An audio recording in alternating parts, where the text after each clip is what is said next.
Ke pasar beli ikan tuna. Mari kita bercerita penuh warna. Halo Manifestor, kenalin aku Kirana. Dan aku Rian. Welcome to Podcast Manifest Season 5 episode 3.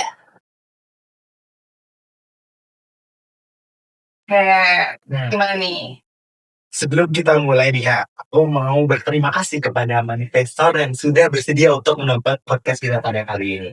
Dan juga semoga Manifestor yang sedang menonton kali ini dalam kondisi yang sehat, kemudian dalam keadaan yang baik, karena seperti kita ketahui musim tuh lagi nggak nentu banget ya Rian. Kita gampang sakit, gampang flu, apalagi lagi musim hujan, apalagi yang ada ini tuh berita mikroplastik, bahkan di Blink juga tuh, di Blink itu lagi ada penelitian tuh sama ada SPV ku. Oh sama ada SPV ya? Itu lagi diteliti. Oke, menarik. Mikroplastik tuh. Kita tunggu penelitiannya, oke? Dan selain dari musim, mungkin juga dengan capek kuliah, tugas numpuk. Tapi yang akan membantu banget sih di era teknologi ini kita mungkin bisa dipermudah ya. Dengan penugasan-penugasan yang bisa dibantu dengan search engine atau mungkin AI gitu. Iya nggak sih? Iya, betul banget. Di aktivitas kita yang kita jalani itu sehari-hari itu pasti tentunya tidak ada yang tidak ada sangkut pautnya dengan AI. Pasti mayoritas pada khususnya tahun 2025 ini banyak dari mungkin mahasiswa ya. Mahasiswa bisa. Mahasiswa itu yang menggunakan AI untuk sekiranya bisa membantu kinerja tugas-tugas seperti itu. Bahkan gak cuma mahasiswa, mungkin dari semua kalangan, kayak misalkan orang tua aku aja gitu juga pakai AI gitu buat misalkan cari resep dendeng balado gitu. Itu juga pakai AI gitu. Oke, kira-kira pembahasan podcast kita kali ini tuh tentang apa? Tadi kan udah disinggung dikit nih. Nah, penjelasan podcast kita pada kali ini tuh bakal berfokus pada AI nih Kak. Apa tuh? Judulnya? Judul yang udah implikasi AI di dunia pendidikan antara inovasi dan ancaman bagi masa depan mahasiswa. Oke, kita ini udah bahas ya dari beberapa unsur penjelasan kita. Ada mahasiswa, ada AI, ada pendidikan, dan di masa depan tuh seperti apa AI akan ditanggapi dan dieksekusi oleh manusia seperti itu. Menarik banget gak sih tema ini? Keren banget sih Kak. Nah ini juga kita sudah mengundang dua guest utama kita yang pastinya bakal memberikan wawasan baru kepada manifestor semua terkait AI nih Kak. AI dalam dunia pendidikan dan mungkin akan membahas terkait jurnalis. Kalau kan kita dari LPM Ersmas. Mungkin ini gestarnya tuh yang kritis abis gak sih? Keren abis sama kritik abis. Organisatoris. Boleh banget. Well, gak banget sama pematerinya dan juga narasumber kita. Langsung aja kita undang Nova Laska dan Fadila Wafi. Halo. Hai, saya hadir kamera. Oke, selamat datang di podcast Manifest Season 5 episode 3 ya. Terima kasih. Terima kasih kembali. Terima kasih. Oke, sebelumnya gimana nih? Apakah dalam kondisi yang baik, sehat? Dari Mas Wafi dulu mungkin boleh cerita. Kalau dari aku, alhamdulillah hari ini semangat luar biasa. Aku sudah gak sabar mau jawab pertanyaan dari moderator. Wow, excited banget ya. Sangat excited. Kalau dari Mas Aska? Kalau dari aku juga sama kayak Wafi ya, sangat semangat dan membara di sini. Membara diri dan berbicara di podcast serta menemani teman-teman semuanya. Oke. Nah, kalau dari aktivitas yang kakak jalani akhir-akhir ini gimana nih Kak? Apa sih kesibukannya? Oke, kalau dari aku sendiri, kita sebagai mahasiswa di penghujung semester ya sih. Sudah dua. Apa sih? Semester 5. Udah mau UAS kan ya. Nah, kalau misalnya udah mau UAS kan ini ada yang namanya T2 mulai muncul. Tugas T2 udah mulai muncul. Habis itu kalau dari aku sendiri juga persiapan praktik nih. Praktik. Tapi kita butuh praktik tuh. praktik dan tidak. Aduh. Oke, nah kebetulan aku juga dari semester 5 dan udah selesai, jadi kayak beban setengah dari semester 5 tuh udah selesai. Udah plong gitu ya, Udah plong. Selalu besok nih kiranya. Besok banget Iya, tuh, besok. tapi Sama aku juga besok sih. besok, tapi Besok. masih nyempetin buat hari di sini. Benar. Keren banget sih, keren banget. Pasti yang gak buat manifestnya nanti. Bener, semua di manifest. Benar banget. Ya, the dedication apa tadi? Loyalty. Royalty. Tapi bisa kalau misalnya aku lagi royalty ke produser boleh nggak nih? Boleh ditanya aja di belakang nanti. boleh. Ya. Oh, iya. Nah, ini bukan ranah kita. Kalau kita mungkin juga mau kali ya. Iya, Kita juga iya, tahu. iya. Tadi kan udah disebutin. Oh, dari Kalwapi gimana? Kalau dari aku selain sibuk kuliah, mungkin ya berorganisasi juga lah. Organisasi tuh. Setelah kuliah mungkin prokeran kalau ada. Ya. Organisasi dan kuliah ya. Work-life harmony. Benar, harus harmonis. Ya. Bukan balance lagi sekarang ya. Iya, bukan balance. Karena balance tuh mungkin ya ada beberapa orang yang memikirkan kalau balance itu kurang cocok gitu. Kita harus mengharmonisasikan Benar. semua kehidupan kita. Semangat. Sepakat ya? Oke, aku ingin tahu sih. Jadi kan ini kedua pemateri kita lagi pakai batik. Single terus dari tadi. Iya, bahkan di luar kita disinggung lagi. Iya. Kenapa tuh pakai batik? Jadi kita pakai batik itu sebenarnya yang pertama biar seragam. Kita kemarin chatnya Aska kita lagi baju apa ya besok Aska. Terus kita juga pengen memunculkan nuansa Indonesianya. Jadi selain itu selain pakai PDH biar membedakan, kita bisa pakai batik juga. Tapi selain itu kita juga nyesuaiin sama yang namanya pembahasan kita pada kali ini. Pembahasannya kan tentang apa tuh tadi? AI. Itu dia. AI itu ada kepanjangannya loh Mbak. Oke, apa tuh? Jadi kemudian ada Aku Indonesia. Maaf ya agak maksa tapi Makanya kita pakai batik guys. benar banget. Ini yang namanya kritis abis guys. Iya. Dari artificial intelligence ada apa? Aku Indonesia. It's okay. Dan dari Kak Askar juga Kak Wafi mungkin bisa memperkenalkan diri ke Manifestor dan say hi ke Manifestor. Oke. Silakan. Jadi terima kasih ya Mbak Kirana sama Mas Ikan telah diundang di podcast Manifest ini ya. Jadi sebenarnya perkenalkan namaku Naufal Isnain Anuraska. Kalau misalnya teman-teman ketemu aku di kampus atau di manapun itu panggil aja dengan sebutan Aska. Nah, di sini aku sebagai mahasiswa semester 5 angkatan 2023 yang mana di tahun ini diamanahi pula sebagai sekretaris 1 nih di LPM Manifest bidang umum. Keren. Sekretaris 1. Benar. Bisa dari Kak Wafi, boleh tuh? Oke, halo semuanya. Nama aku Anugrah Rifki Padilawahi, bisa dipanggil Wafi. Sama seperti Aska, aku mahasiswa Fakultas Hukum semester 5 yang saat ini menjadi fungsionaris di LPM Manifest sebagai sekretaris 2 di bidang umum. OMG. Sekretaris 1 dan sekretaris 2. Dua, betul banget tuh. Bedanya apa sih? Tahu nggak? Bedanya apa sih Kak? Mungkin bisa dijelaskan dari siapa dulu nih? Boleh siapa aja, Mar. Mungkin aku dulu ya. Oke. Jadi mungkin tadi saya tambahin sama Aska. Jadi sekretaris 1 dan sekretaris 2 itu kenapa dipisah? Kenapa nggak digabungannya? Karena tupoksinya kebanyakan kalau digabung, makanya kemudian dipisah. Ada sekretaris 1 dan ada sekretaris 2. Sekretaris 2 itu pada pokoknya kita mengerjakan hal-hal yang terkait dengan surat masuk, surat keluar, surat peminjaman, surat undangan, dan segala macam yang terkait dengan surat itu masuk ke tupoksinya sekretaris 2. Oke, jadi terkait surat ya? Benar. Pas sekretaris 1 mungkin dia sama Aska. Jadi kalau surat cinta benar? Surat cinta. Boleh ya? Boleh ya. Semua Oke. surat boleh kita kerjain. Oke, tuh Manifest bisa ya langsung menghubungi. Jadi jasa surat cinta tuh. Oke, terus kalau dari sekretaris 1 sendiri itu kita tugasnya lebih kepada proposal sama LPJ teman-teman. Jadi kalau misalnya teman-teman mau bikin broker, itu kan salah satu syarat administratif dari kemahasiswaan adanya proposal.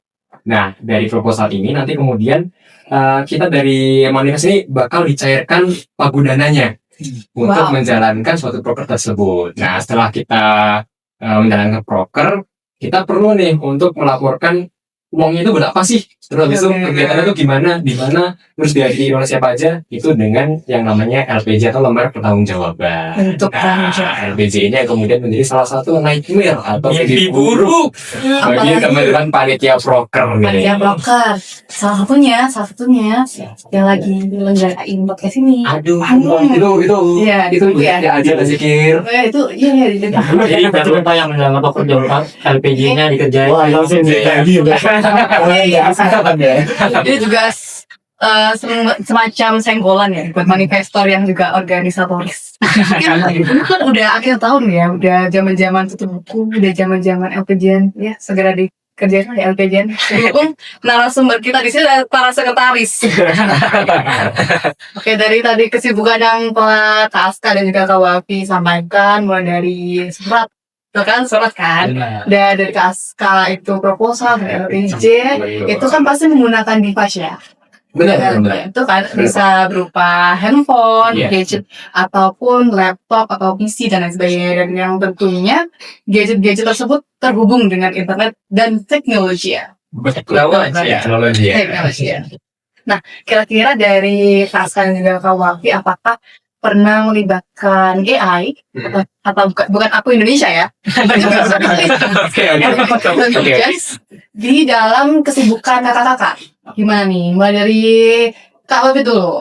Oke, kalau aku ya sebagai mahasiswa pastinya nggak bisa dipungkiri nih kita bakal menggunakan AI di momen-momen ketika kita mengerjakan tugas atau segala macam, karena memang di masa sekarang AI itu menjadi salah satu sarana untuk kita dipermudah gitu loh.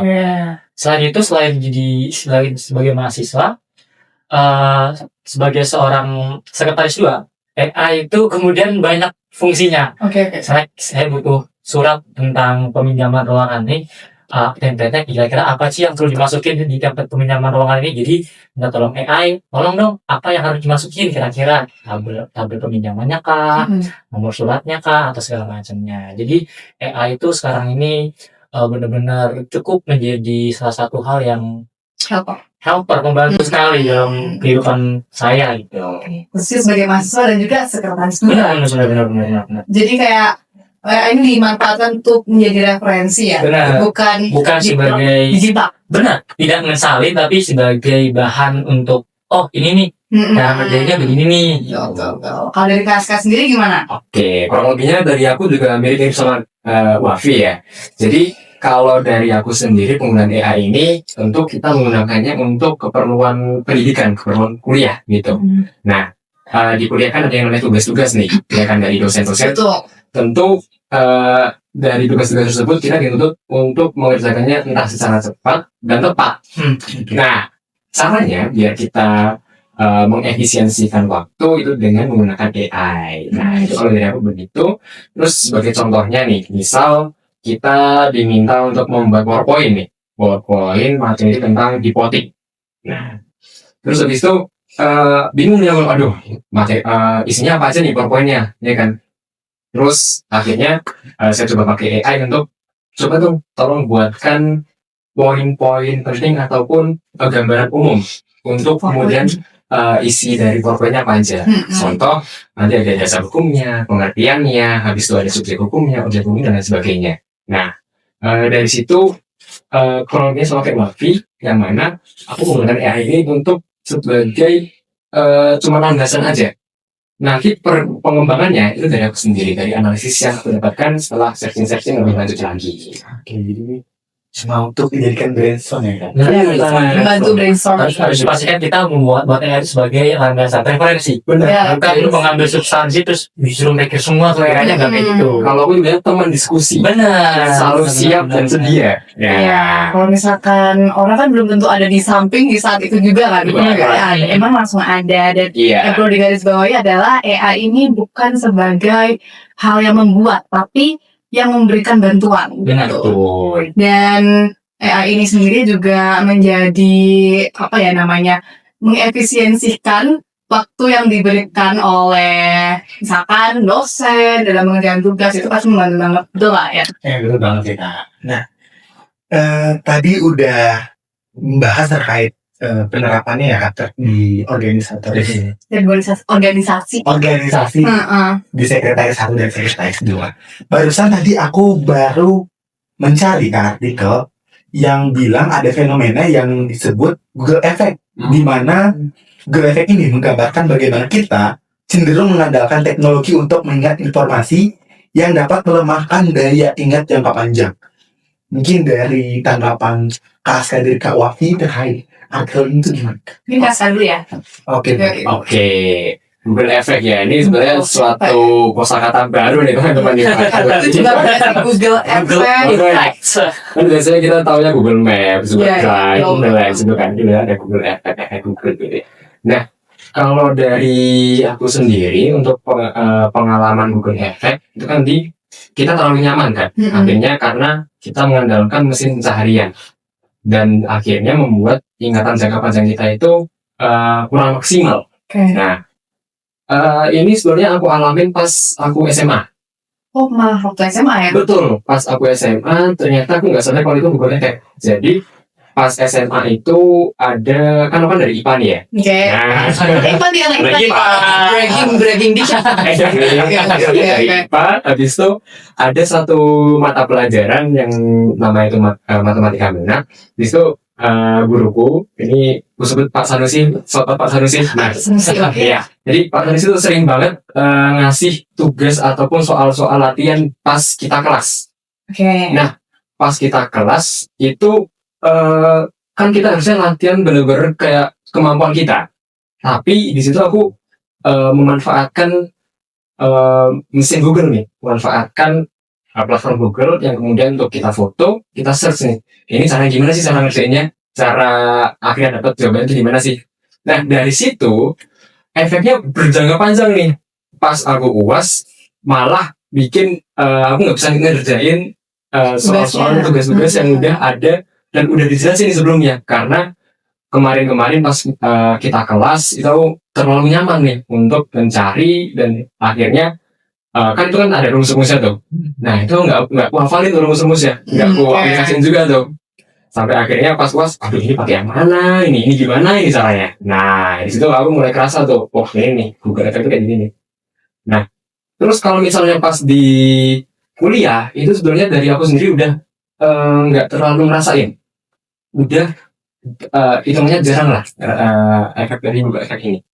Nah kalau misalnya pas kuliah ini di UB begitu ya, yang mana ini salah satu kampus top gitu kan ya. Kampus top. Nah, betul nggak tuh? Betul. Itu jadi dari diri sendiri tuh agak termotivasi untuk wah ini teman-temannya ngeri-ngeri nih, keren-keren nih.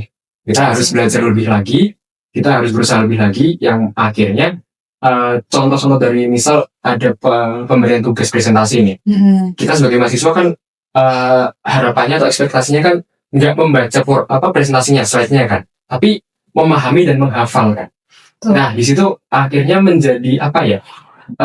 Meskipun kita menggunakan Google, tapi penawarnya atau yang menyeimbangkannya itu adalah kita juga belajar dan kita juga menghafalkan itu. Oke.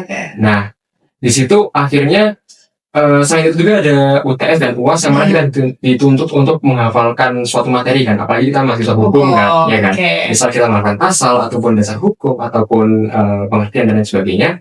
Di situ akhirnya kita sering nih menggunakan Google, tapi kita juga dituntut untuk menghafal, kita dituntut untuk paham. Nah di situ akhirnya kalau dari Google Effect ini sendiri pada perkuliahan ini dari aku sendiri kurang ngalamin atau kayak berkurang lah dari yang pas SMA gitu sih. Jadi emang ada pergeseran yang positif ya dari waktu SMA ke kuliah. Waktu SMA kan emang masih belum marak banget gak sih artificial intelligence tuh, masih Google atau Brainly ya itu perusahaan itu waktu SD sih kan otomatis lewat kampus lewat itu copy soal Brainly dan langsung ada jawabannya. Walaupun jawabannya kalau sawah ya.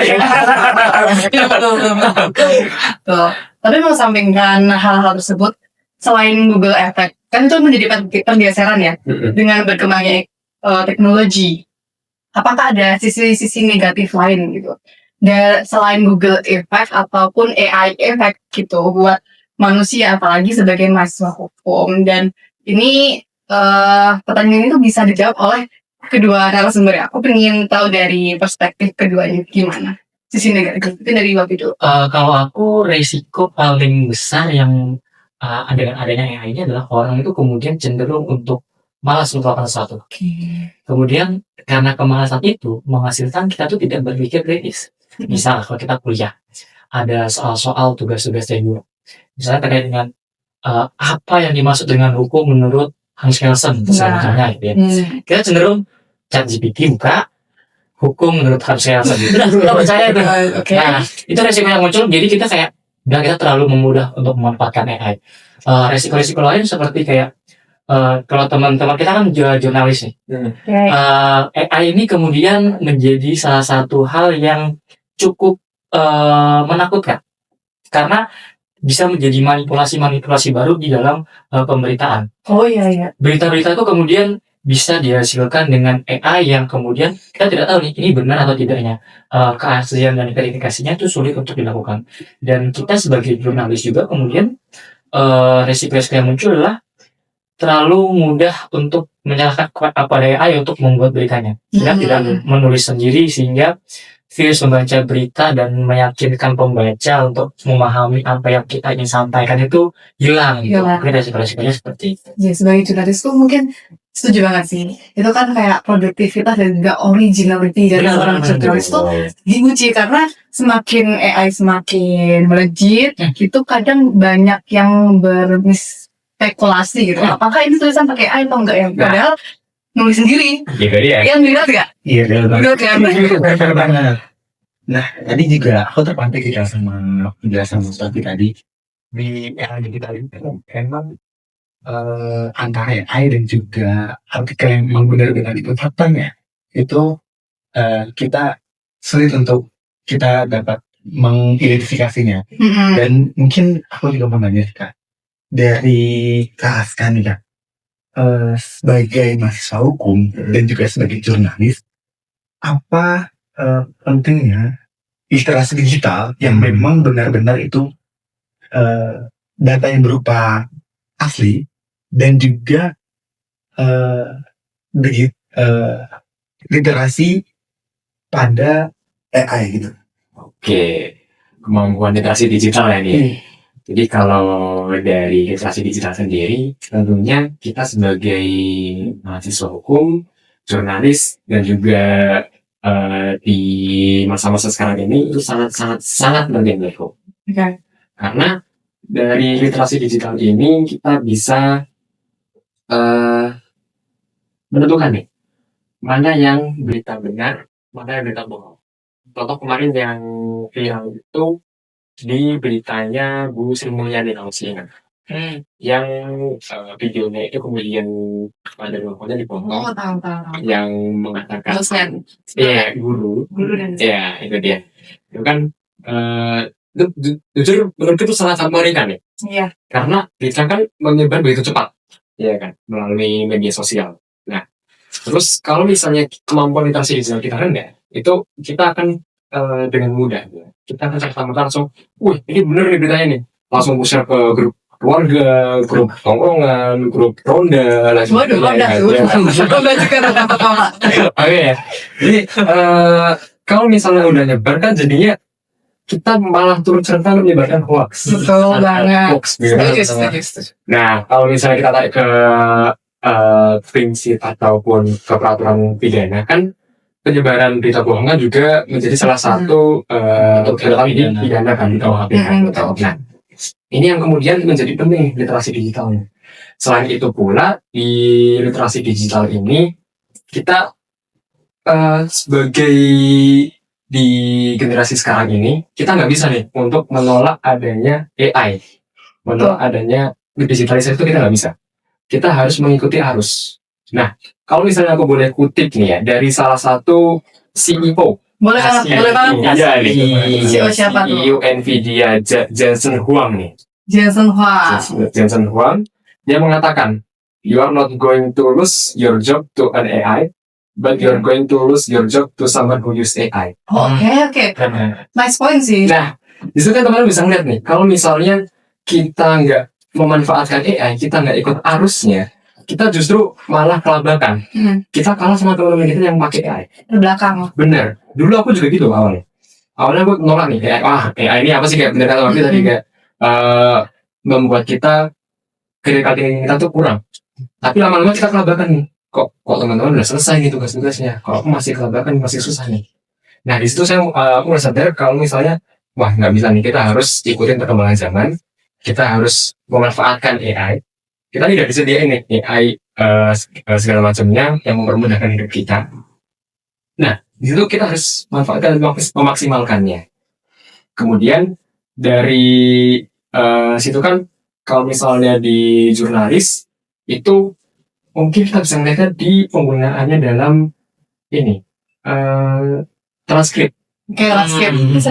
Nah, di transkrip itu kalau misalnya teman-teman di sini kan pasti udah familiar kan ya. Voice note sekitar 1 jam lebih. Kalau saya dengerin kan tuh capek banget. Ya kan? Paham banget tuh rasanya tuh. Iya. Itu kalau aku disuruh milih ya, aku mau milih nulis aja dibanding transkrip. Ya. Nah, transkrip seberat itu. Nah, di situ kita bisa memanfaatkan AI ini. Dengan kemampuan AI digital kita bisa memanfaatkan AI untuk mentranskripkan apa yang dikatakan oleh narasumber, kemudian dijadikan sebagai teks, kemudian kita cross check lagi, benar nggak sih yang dikatakan? Oh benar nih, gini. Terus kalau misalnya di dunia hukum itu kita bisa memanfaatkan dalam digitalisasi produk-produk hukum. Ini misalnya kita punya suatu peraturan undang-undangan, itu nggak cuma ada fisiknya, tapi kita juga digitalisasi ke dalam suatu website ataupun suatu file. Oke. Kayak JDIH itu ya. Itu dia. Arsip inventarisasi. Aku mau nambahin dikit ya. Boleh. Jadi memang kita nggak boleh melihat kecerdasan buatan AI ini ada digitalisasi sebagai suatu hal yang sekedar ini bahaya banget nih, kita terlalu mudah terbawa ini, nanti kita bakal jadi hal yang buruk gitu.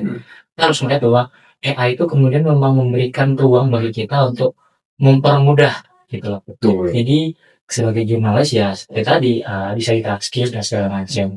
Jadi teman-teman sekalian tuh bukan harus menghindar, tapi harus justru berani aja. Benar, harus mencoba untuk menggunakan digitalisasi, dan itu suatu hal yang tidak buruk selama bagaimana kita bisa mengatur penggunaannya masing-masing. Walaupun tadi saya belum, aku lupa nyebutin satu resiko lain dari akibat penggunaan AI ini, kemudian berita-berita yang ada itu atau kantor-kantor berita tuh kredibilitasnya menjadi turun karena masyarakat itu kemudian sudah termakan hoax, jadi kayak ini pasti juga hoax lagi nih, jadi susah membedakan mana sebenarnya berita yang benar, mana berita yang buruk. Walaupun itu tetap AI dan digitalisasi harus menjadi suatu hal yang dianggap kita sebagai suatu hal opportunity untuk kita gunakan. Kita harus menanamkan jiwa-jiwa nggak percaya kita. Benar. Kita harus meninggalkan itu, karena misalnya kita melihat suatu berita, ya yang benar nih, ya kan, harus kita cek lagi nih sampai dari beberapa sumber sampai benar nih beritanya. Nah, gitu. Jadi emang di dunia sekarang ini trust issue itu juga diperlukan ya. Itu dia, trust issue itu penting sekarang ya. Iya.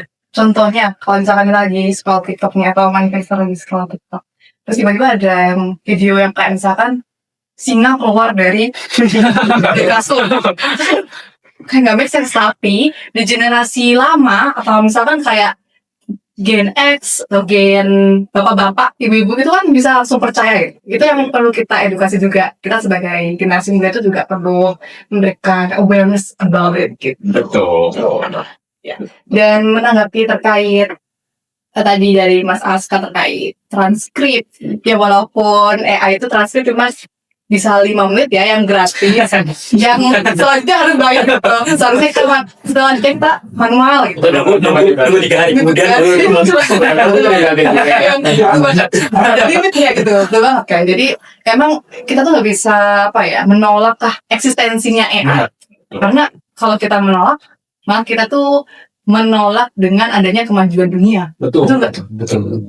Kalau misalnya dikiasin gitu ya, kayak kita misalnya lagi surfing nih, kita nolak ombak kan malah nggak bisa kan? Iya. Kita harus memanfaatkan ombak itu. harus bersinergi dengan ombak. Betul lah ya, bersinergi. Kita membelakangi ombak, terus habis itu kita bisa Ini dia. Coba deh analoginya. Oke, nah tadi kan kita udah membahas mengenai AI, tujuan AI. Sebenarnya AI itu perlu nggak sih? Terus gimana kita memanfaatkan AI dan gimana cara penanggulangan? Nah, kira-kira dari Mas Wafi dan juga Mas Aska kan sama-sama sependapat ya. Kalau misalkan AI itu emang penting banget. Penting, nggak mau ngomong banget ya. Penting dan nggak boleh tolak. Dan kira-kira kan di masa depan tuh contohnya ada pergeseran ya, yang kayak tadi ada Google, terus tiba-tiba AI menjadi menjamur, terus masa depan kan mungkin bisa aja ada sesuatu lagi, something happening, teknologi yang lebih wow gitu.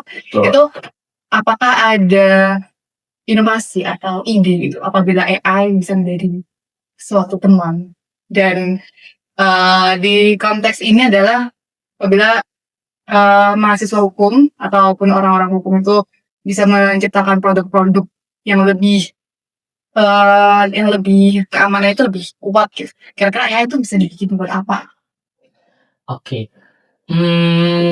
Sebagai anak hukum ya, AI ini memang kemudian berperan penting nih. Inovasi yang diberikan itu, ini kalau di UB ya, di kampus, kita tuh sebenarnya punya AI. Namanya Bella, udah Brawijaya apa gitu. Nah, itu sebenarnya berguna untuk kita. Dia modelnya seperti GPT yang interaktif untuk chat. Jadi kita bisa diskusi bareng Bella. Nah, nanti terkait dengan aspek-aspek hukum, dia bisa menjawab. Walaupun hasilnya tuh belum secanggih atau belum sebaik dengan AI yang lain. Jadi sebenarnya AI ini kemudian bisa menjadi suatu langkah untuk memudahkan masyarakat menyelesaikan persoalan-persoalan hukum.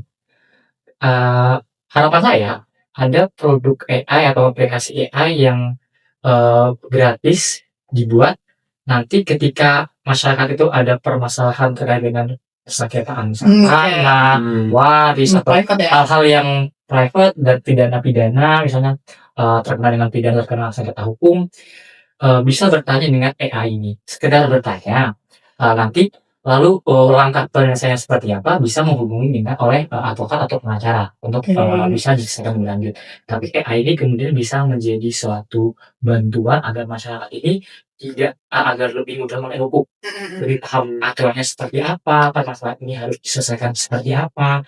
Jadi cukup membantulah untuk menyelesaikan permasalahan yang ada di masyarakat. Jadi seperti konsultasi hukum gratis. Kayak ini berarti halo dok gitu ya. Halo seperti itu. Oh, nanti mungkin bisa gini. Halo Lex. Halo Lex. Lu kak. Halo Luis. Halo Kim. Jangan cekin. Halo Kim. Ya kan tuh kan. Dan betul banget sih tadi yang disampaikan oleh Mas Wafi ya.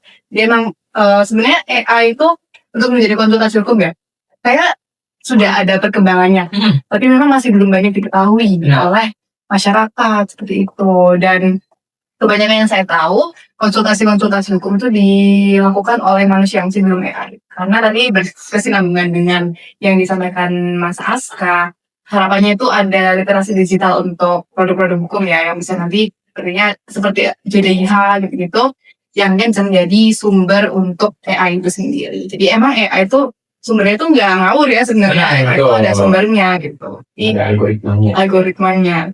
Ya pintar-pintar milih prompt. Itu dia. Terus ada yang bilang katanya kalau misalnya kita makin galakin AI-nya makin bagus gitu jangan. Itu juga sih. Terus aku pernah nih, AI gue nih. Gara-gara dia ngasih dasar hukum, dia nggak jelas dasar hukumnya apa. Begitu ya ternyata. Kalau misalnya dari Mas Aska tadi menanggapi Mas Wafi, jawabannya apakah setuju? Oke, kalau dari aku sendiri juga setuju sih dengan adanya penggunaan AI dalam suatu konsultasi hukum gitu ya. Nah, tapi mungkin aku mau nambahin dikit, mau nyinggung dikit terkait penegakannya. Oke. Nah, kalau misalnya aku baca di artikelnya MA kalau nggak salah ya itu, di Cina itu AI itu udah berhasil mengadili sengketa hak cipta. Oh, AI-nya sendiri? AI-nya mengadili sengketa hak cipta. Nah, di sini yang kemudian apakah bisa dilakukan di Indonesia? Iya kan? Mungkin kalau misalnya aku baca-baca itu terkait dengan di sini itu mungkin yaitu dengan menggunakan algoritma yang ada dari pengalaman sebelumnya. Kemudian AI membaca nih, oh kasus kayak gini, diputusnya kayak gini nih, misal dengan putusan denda atau ganti kerugian sekian juta atau bahkan ada kerugian pidana yang lainnya. Nah, kemudian ini yang dari pertanyaan, apakah bisa kita bawakan ke Indonesia dengan adanya AI gitu, AI ataupun notaris AI, terus ada About AI itu. bisa apa enggak itu? ini makin apa profesi-profesi hukum bisa aja tergeser gitu kan? Nah, itu. Tapi bakal aku tangis lagi nih, Oke, langsung nih. gimana tuh? Jadi kalau misalnya profesi-profesi hukum itu bahkan usaha nggak bakal tergeserkan atau tergantikan oleh AI. Kenapa terus Pak? Karena kita sebagai manusia, sebagai natural person, Oh, subjek hukum. subjek hukum, itu kita punya yang namanya hati nurani dan rasa keadilan. Kita nggak dimiliki sama AI. Betul.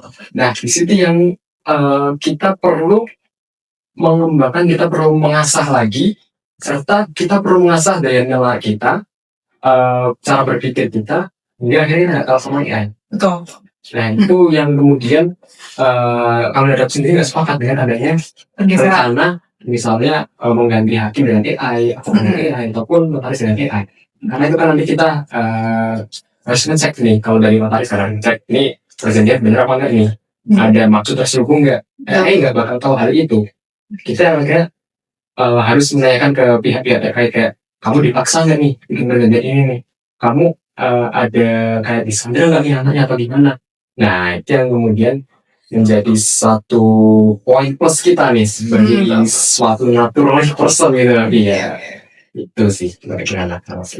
Tapi setahu saya Mas, di negara Arab itu, Mas, 1 tahun yang lalu atau beberapa bulan yang lalu itu mereka menggunakan AI untuk membuat undang-undang. Oh, menarik. Jadi legislatif gitu ya? Iya. AI-nya jadi legislator. Legislator. Wow, keren juga. Jadi mereka maksudnya menjadi helper atau mereka yang merancang sendiri dari awal sampai akhir. Mereka yang ngajar sendiri itu sih yang aku baca ya. DPR-nya gimana tuh? Makilan semuanya nih ya. Tidak langsung loh, kayaknya jangan di Indonesia sih. Itu dia. Itu di Indonesia. Negara Islami juga ya. Tapi kalau misalnya melalui dari Rian tadi ya, terkait AI di dunia legislatif itu, kalau dari aku sendiri juga kurang setuju. Karena di pembuatan suatu peraturan undang-undang itu kan kita perlu ada yang namanya naskah akademik. Di naskah akademik pun kita perlu ada yang namanya landasan filosofi, sosiologi, juridis, dan juga ada perlu data-data praktik dan data empiris yang didapatkan. Nah, di situ kita perlu ini nih, kayak mementingkan kepentingan masyarakat dulu. Betul. Di situ yang kemudian saya ragu dengan AI ini apakah bisa untuk mengedepankan hal itu. Tapi kalau misalnya lebih baik daripada para pemain yang sekarang Aduh, kita kayaknya tutup dulu sih. Oh, betul ya. Kalau mau bahas ini tutup dulu. tapi kalau mau nambahin ya, sebenarnya silakan.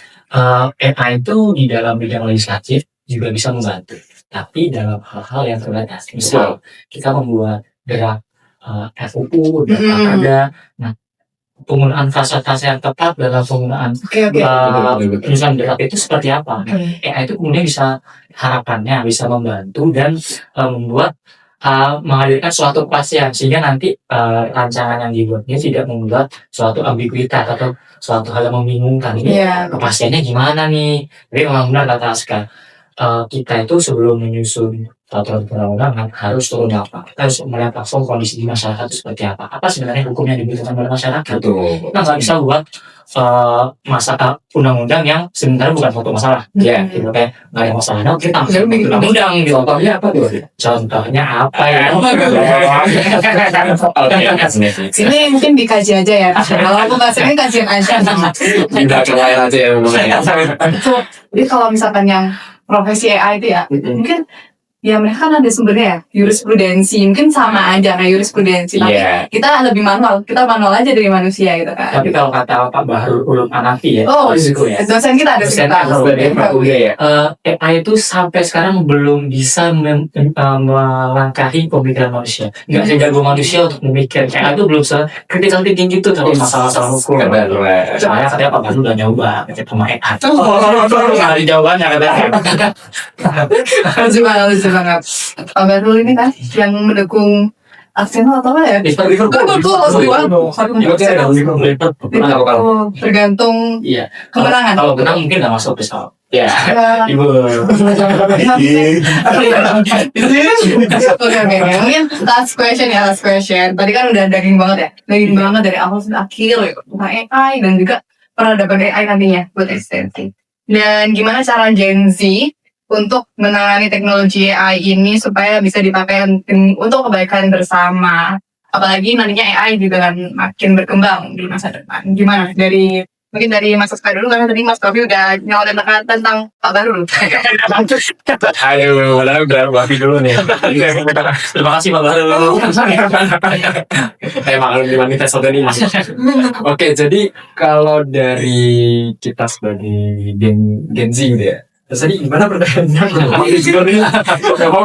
Apakah teknologi AI ini bisa dipakai untuk kebaikan generasi di masa depan? Oke.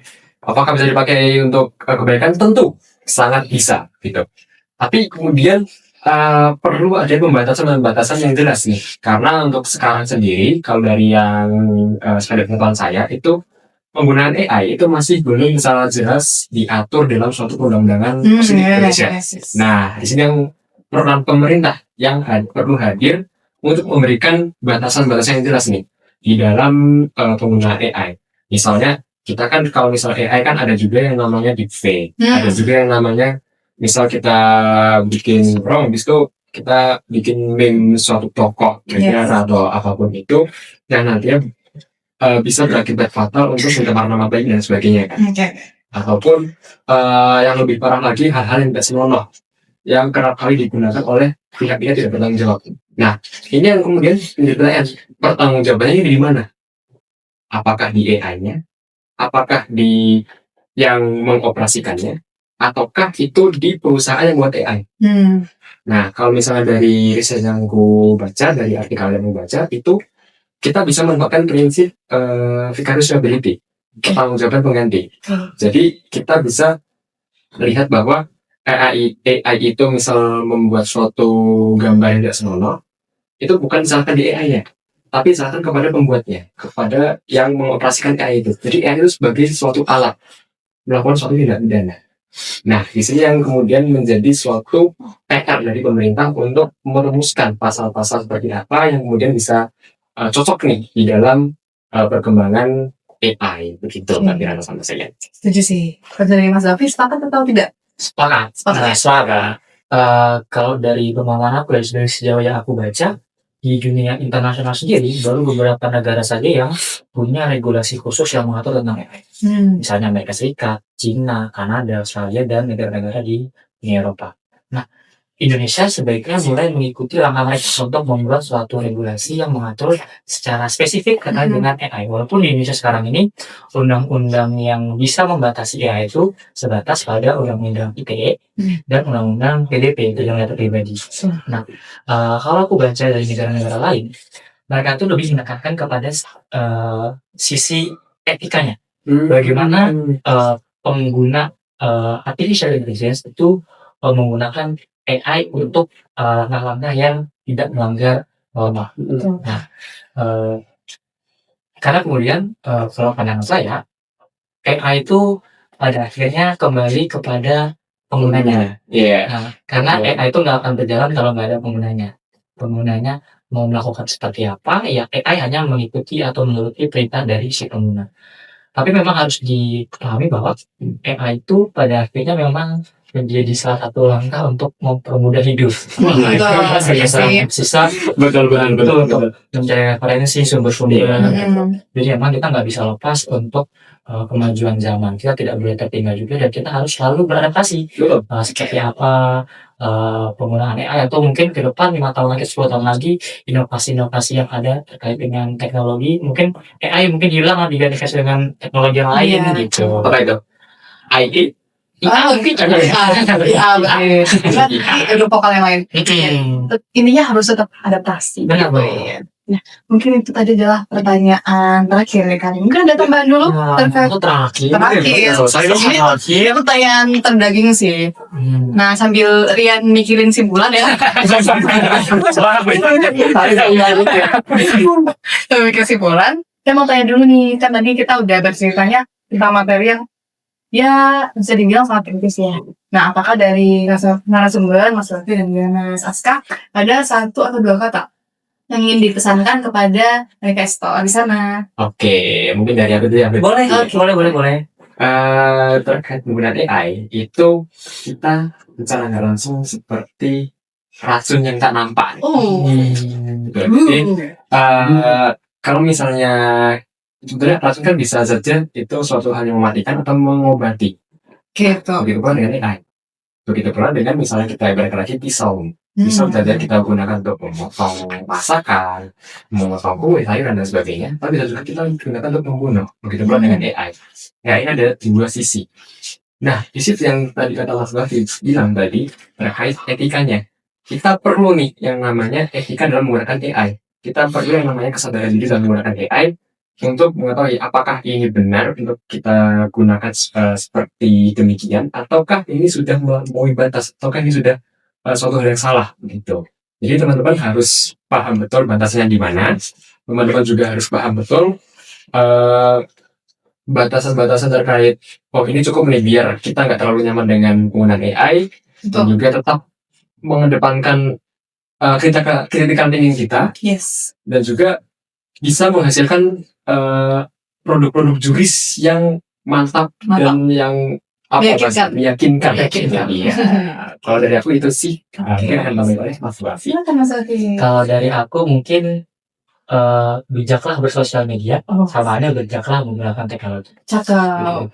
Jadi seperti yang sudah aku bilang berkali-kali, kita tidak boleh menghindarkan atau terlepas dari kemajuan zaman.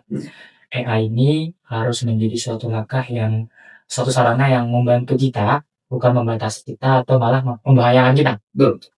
AI itu bisa digunakan untuk segala aspek, namun kembali kepada person yang menggunakannya. Jadi harapannya adalah setiap orang harus tetap bijak menggunakan AI sehingga nanti kita tetap bisa menghasilkan suatu masyarakat yang bermoral.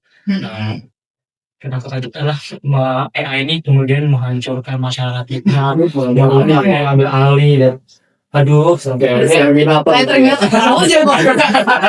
kalau bayangin kita menghancurkan tuh ya Betul. itu tadi pesan dan kesan dari kedua narasumber kita, dan semoga dari pesan tersebut bisa menjadi pembelajaran dan wawasan yang baru untuk kami semua dan juga investor. Oke, Rian udah siap dengan simpulannya? Sudah dijelaskan ya dari kesimpulan dari beberapa poin penting terkait AI, dan juga AI ini mungkin bakal pelajari juga di semester depan nih. Oh yang sabar. Dan kita nggak sabar. Iya. Kita kan udah dapat nih. Kan udah dapat. Sudah sekarang. Jujur besok presentasi nih. Kok banyak banget ya? Fit. Lanjut dulu. Oke, mungkin itu dia kesimpulan dari tamu spesial kita yang tentunya bisa memberi wawasan kepada manifestor semua dari podcast season berapa nih Kak? Season 5, episode 3. Nah, aku juga ingin mengucapkan terima kasih kepada tamu spesial kita, Aska. Terima kasih. Sukses selalu Kak. Sukses. Besok prestasinya. Juga praktiknya juga nih. Semangat juga. Ini pasti nggak sabar buat menghilangkan beban. Oke, kan udah terima kasih nih. Aku mau ngomong terima kasih juga. Terima kasih dan semoga nggak cuma sukses di akademik aja, juga sukses di luar sana. Amin. Career-nya makin naik, melejit. Amin. Oke, kita akhirnya sampai sini saja. Tetap jaga kesehatan semuanya, baik pemateri, narasumber, Dan moderator kita juga harus jaga kesehatan, Rian. Pasti. Dan yang tentunya manifestor juga harus tetap jaga kesehatan, jangan sakit, jangan capek-capek, digunain AI-nya buat ngebantu tugas-tugas yang numpuk ya. Jangan kopas ya. Jangan lupa jadi referensi. Satunya aja. Stop. Yes, terima kasih sudah menonton podcast Manifest Season 5 episode 3. Dan sampai jumpa di podcast Manifest Season selanjutnya. Terima kasih. Kita bye-bye dulu ya. Pantunnya udah di awal aja. Kalau dari pematannya ada kapan, Tun? Aduh. Ada. Pantunnya ada. Aduh, nggak ada. Yang mancing duluan lah ya. Yang mancing duluan. Soalnya kita nyiapin di awal aja. Kita bukan sepujangga ya kan? Kita bye-bye aja lah ya. Bye-bye aja ke manifestor. Langsung see you manifestor gitu. Dulu 3. See you manifestor.